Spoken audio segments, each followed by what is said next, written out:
Hello students, अब हम जो टॉपिक स्टार्ट करेंगे वो फर्स्ट चैप्टर से करेंगे। फर्स्ट यूनिट है हमारी और नंबर थ्योरी है। इसमें 6 चैप्टर हमारे पास टोटल, और ट्रिग्नोमेट्री में भी हमारे पास 6 चैप्टर थे, जिसमें से एक चैप्टर हमारा रह गया, बाकी हमने कंप्लीट कर लिए।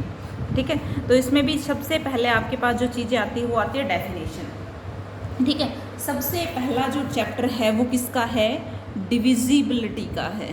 डिविजिबिलिटी, ठीक है, यानी कि भाग देना हिंदी में बोले तो, है ना।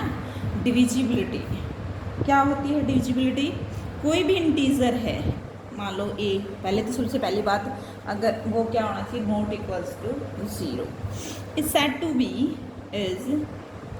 To be divide another integer b if there exists another integer c such that b is equal to ac। ऐसे लिखा जाए तब आप ये कहोगे क्या कि a b को डिवाइड करा, a डिवाइड्स b। इसका मीनिंग वैसे क्या लिखोगे? b upon a। ठीक है, अगर मैं कहती हूँ कि 2 8 को डिवाइड करता है, बताओ करता है नहीं करता? बिल्कुल करता है। 8/2 और 2 4 जा 8, 4 आ गए। यानी कि इस नंबर को मैं किस फॉर्म में लिख सकती हूँ? ये तो है ही, आएगा एक दूसरा इंटीजर एग्जिस्ट करेगा जो इस फॉर्म में इसको लिखने में मदद करेगा। तो कौन रह गया यहाँ पे? 4, 2 4 जा 8। तो ये क्या है? डिविजिबिलिटी की डेफिनेशन। कई बार आती है भाई। ठीक है, नेक्स्ट है आपके पास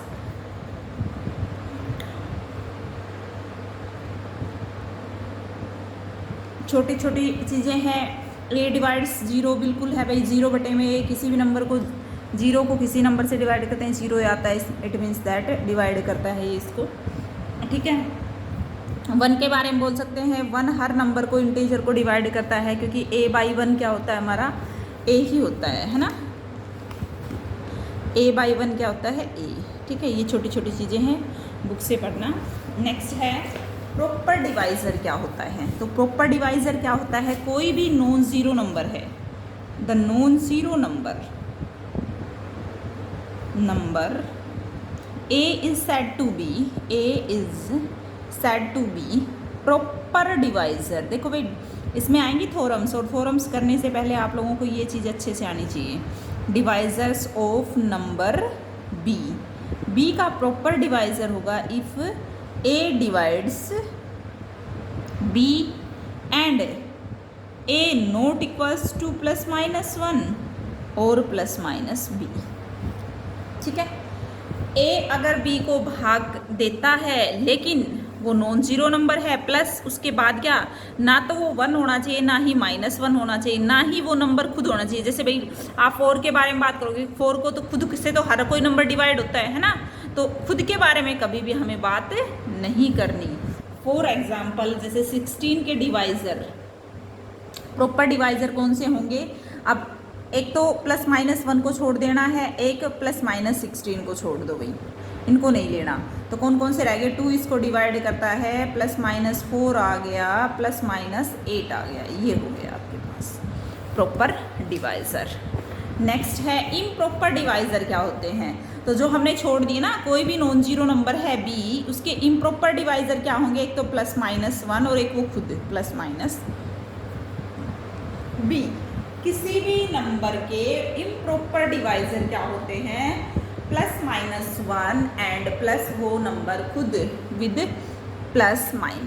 ठीक है, इवन नंबर क्या होते हैं? Number which is divisible by 2। जो नंबर 2 से भाग होते हैं उनको इवन बोलते हैं, जो 2 से भाग नहीं होते उनको ओड बोलते हैं। जब इवन नंबर को लिखने का नंबर आएगा तो हम 2k की फॉर्म में लिखेंगे, और ओड नंबर लिखा जाएगा 2k + 1 की फॉर्म में। ये भी आपको अच्छे से आना चाहिए। The product of even number is also even number, है ना। ये चीज़ें आप सभी को पता है, इनको आप प्रूव भी कर सकते हो। a और b 2 इवन नंबर है, a 2k1 की फॉर्म में लिखा जाएगा, b दोनों की प्रोडक्ट कर दो तो क्या आ जाएगा? 2 × 2k1 k2। अब k1 k2 को एक इंटीजर नाम, कोई भी नंबर मतलब नाम दे दो, 2k दे दिए यहाँ पे, तो 2 ये भी क्या 2 का मल्टीपल हो गया। इट मीन्स दैट ये इवन हो गया, तो ए बी भी even. The product of two odd numbers is also odd. दो ओड नंबर की जो प्रोडक्ट है वो हमेशा ओड होती है, ये आपको प्रूव करना है। तो इजीली आप इस छोटी सी थ्योरम को प्रूव कर सकते हो। ठीक है, दो नंबर लेने हैं हमें और दोनों नंबर किस फॉर्म में लेने हैं हमें, ओड नंबर की फॉर्म में। जैसे कि हम ए को लेते हैं, ए मैंने लिखा एक्सप्रेशन 2m+1 और बी लिखा 2n+1। ए और बी की मल्टीप्लाई करेंगे 2m+1 इंटू 2n+1। उसके बाद क्या आ जाएगा 4mn + 2m + 2n+1, है ना। तो यहाँ से देखो 2 कॉमन निकाल लिया, 2mn + m + n और +1। इसको एक इंटीजर मतलब एक नंबर में लिख सकते हैं, क्योंकि m और n आपके पास अगर डिटरमाइन है तो यहाँ पे मैंने इसको थोड़ी देर के लिए क्या पुट कर दिया 2mn + m + n। ये चाहे कुछ भी आए, ओड आए या इवन आए, इसके बारे में हमें नहीं देखना। इसको मैंने k रख दिया, अगर इवन आता है तो भी ठीक है, ओड आता है तो भी ठीक है। लेकिन जब ये 2 से मल्टीप्लाई होगा तो कुछ भी नंबर हो ये क्या बनेगा 2 का मल्टीपल बन जाएगा और क्या बन जाएगा इवन। 2k + 1 क्या होता है ओड। ठीक है भाई। The product of even number with an odd number, दो अगर एक इवन नंबर है एक ओड नंबर है तो हमेशा जो प्रोडक्ट है, आप करके देख लो 3 7 3 6 की करके देख लो, है ना, हमेशा इवन नंबर आएगी। इसको भी आप प्रूव करके देखोगे। ठीक है, नेक्स्ट थ्योरम है। हाँ भाई, इनको थोड़ा सा डीपली में पढ़ना है और अच्छे से पढ़ना है। ठीक है, A इज़ डिवाइज़र ऑफ, कुछ थ्योरम्स हैं, कुछ रिजल्ट्स हैं डिविजिबिलिटी पे। If A is divisor of B and B is divisor of C, then A is divisor of C। That is, क्या मीनिंग है इसका, डिवाइज़र का मतलब डिवाइड करता है। अगर A B को डिवाइड करता है, B C को डिवाइड करता है, तो क्या रिजल्ट आएगा हमारे पास, देन A डिवाइड्स C। ठीक है भाई, ये नंबर थ्योरी के ही रिजल्ट्स हैं। इनको हम कभी भी किसी भी मैथ्स में यूज़ कर सकते हैं। ए बी को डिवाइड करता है और भी 2 नंबर है, बी सी को डिवाइड करता है तो ए भी सी को डिवाइड करेगा। तो देखो यहाँ पे मैं प्रूफ बिल्कुल सिंपल सा करती हूँ। जैसा कि आपको पता है, सिंस ए बी को डिवाइड करता है तो डेफिनेशन लगाओ, there exist an integer k1 such that, हाँ भाई शुरू में बताई थी मैंने b = a k1 बताई थी।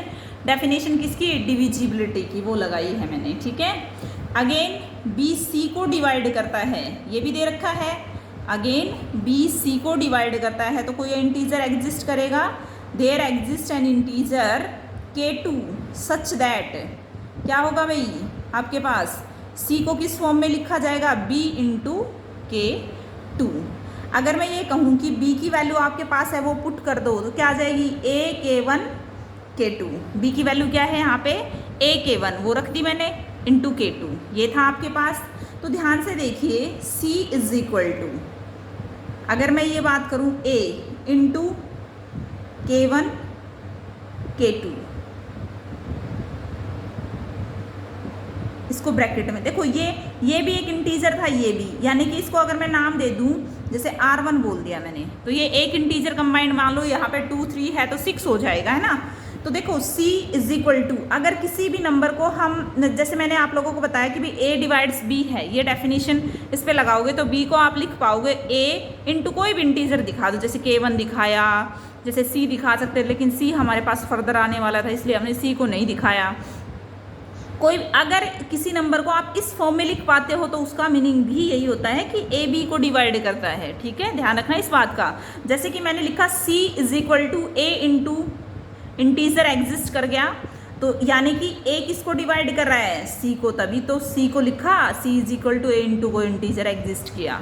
ठीक है, समझ में आई ये बात। तो दोनों बात को अच्छे से गांठ बांध लो, a डिवाइड्स b हो तो उसका मीनिंग ये होता है, और कभी भी ये आ जाए आपके पास तो इसका मीनिंग होता है a b को डिवाइड करता है। ठीक है, नेक्स्ट थ्योरम है, इंपॉर्टेंट थी भाई ये थ्योरम आपके पास। ठीक है, नेक्स्ट है ए बी को डिवाइड करता है, बी ए को डिवाइड करता है। अगर ए बी को डिवाइड करे, बी ए को डिवाइड करे, तो पॉसिबिलिटी सिर्फ और सिर्फ ये बचेगी कि ए क्या हो जाएगा, +-b। करो भाई, ए बी को डिवाइड करता है, कोई इंटीजर एग्जिस्ट करेगा such that b is equal to K1A। अब यहाँ पे लगा दो डेफिनेशन, b a को डिवाइड करता है, a is equal to b K2। ठीक है, अब b की वैल्यू क्या है मेरे पास, K1A है, और a कितना है मेरे पास, b K2 है ना। तो यहाँ से देखो b से b कैंसिल हो गया, K1 K2 क्या आ गया, 1 आ गया। अब K1 K2 क्या है, इंटीजर थे, दो इंटीजर की प्रोडक्ट क्या रहेगी आपके पास, क्या आ रही है, 1 आ रही है। देखो ध्यान से, दो इंटीजर्स की प्रोडक्ट क्या आ रही है, 1 आ रही है। ठीक है, तो either both are equals to 1, या तो वो दोनों ही 1 1 है, या फिर वो दोनों ही -1 एंड -1 है। क्योंकि आपको पता है इंटीजर कभी फ्रैक्शन में नहीं होते। मैं कह दूँ K1 आपका 1/2 ले लो और K2 2 ले लो, नहीं, क्योंकि ये दोनों इंटीजर हैं, इस बात का ध्यान रखना। ठीक है, तो इनके पास सिर्फ और सिर्फ क्या पॉसिबिलिटी बचेगी कि K1 आपका -1 हो सकता है, K2 भी -1 हो सकता है। ठीक है, और K1 आपका, K1 अगर -1 लोगे तो ऑटोमेटिक K2 -1 आ जाएगा, K1 1 लोगे तो K2 भी आपका 1 आ जाएगा। तो कहने का मीनिंग क्या है कि यहाँ से देखो a इज इक्वल टू क्या आ गया, अगर K1 को मैं 1 रखती हूँ तो a is equal to b आ गया, अगर मैं K1 को -1 रखती हूँ तो a is equal to -b, तो a क्या आ गया, प्लस माइनस AB। ठीक है, a b को डिवाइड करता है, नेक्स्ट थ्योरम है, और a b k को भी डिवाइड करता है, तो ये प्रूव करना है भाई, a डिवाइड्स b k। देखो a b को डिवाइड करता है, सिंपल छोटी छोटी थ्योरम्स हैं, a b को डिवाइड करता है तो प्रूव करना है a b k को भी डिवाइड करेगा भाई। करो, b is equal to a into c, इस फॉर्म में लिख सकते हो, a डिवाइड्स b है, डेफिनेशन लगा दो, there exist an integer c such that b is equal to ac। अब देखो b k को a डिवाइड करेगा b k को, तो यानी कि कहने का मीनिंग है b k is equal to a into कोई भी आपके पास इंटीजर एनी इंटीजर। ठीक है, यही होना चाहिए ना, तभी आप कह पाओगे कि a उसको डिवाइड करेगा। यही अगर ये चीज़ आ जाएगी तो आप नो डाउट लिख दोगे a डिवाइड्स b k, क्योंकि आपको प्रूव करना है a डिवाइड्स b k। देखो इस टर्म को मैंने k से मल्टीप्लाई कर दिया, तो ac इंटू k। अब आपको क्या चाहिए, a इंटू, तो ये कोई इंटीजर हो जाएगा भाई, बताओ। ठीक है, तो b k की वैल्यू क्या आ गई यहाँ से, a, अब इसको नाम दे दिया मैंने d। तो देखो b k is equal to a dot d, यानी कोई इंटीजर एग्जिस्ट कर गया, a dot d, it means that a divides b k। ठीक है, नेक्स्ट थ्योरम है आपके पास, छोटी छोटी थ्योरम्स हैं भाई। If a divides b and a divides c, then a divides b plus c and a divides minus b minus c। बिल्कुल छोटे छोटे प्रूफ्स हैं। ठीक है, डेफिनेशन लगानी है आपको डिविजिबिलिटी की, और आपका रिजल्ट प्रूव हो जाएगा। If a divides b and a divides c, then a divides, ये इंपॉर्टेंट है भाई, a divides bx plus ay। देखो a b को डिवाइड करता है, a c को डिवाइड करता है, तो डेफिनेशन लगाओ, b is equal to a k1 और c is equal to a k2। लिखोगे आप लोग तो लिखोगे कि सिंस गिवन है a b को डिवाइड करता है, there exist integer k1 such that b is equal to a k1, c is equal to a k2, ये सारी चीज़ें लिखोगे। ठीक है, अब मुझे क्या प्रूव करना है, a डिवाइड करेगा bx प्लस cy को।